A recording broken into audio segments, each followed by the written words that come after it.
Hi, my name is Laura, and I'm from youngwritersworkshop.com, and I'm going to talk a little bit about some steps to writing a book.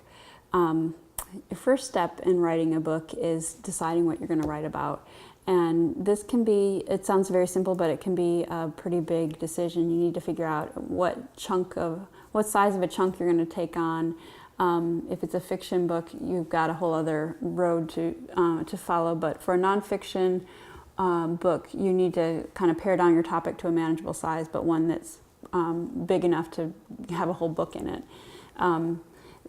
We're talking about a nonfiction book, so let's talk about the next step in that area is going to be research. You need to do lots of research, both from a competitive point of view, finding what else is out there on the subject, and also some of the research that you're going to use to pull information together for your book. This process can take a while, but at the same time, you're going to start making notes, pulling a draft together, finding sources, and generally creating an outline for your nonfiction book. The next step after you've created an outline that you're happy with is to start to write to the outline. Now this could also lead you back to revise your outline, which happens a lot. Once you start writing, you may change your outline quite a bit, but that's kind of a starting point for you. You're going to do a list of chapters once you get a little bit clearer on your outline.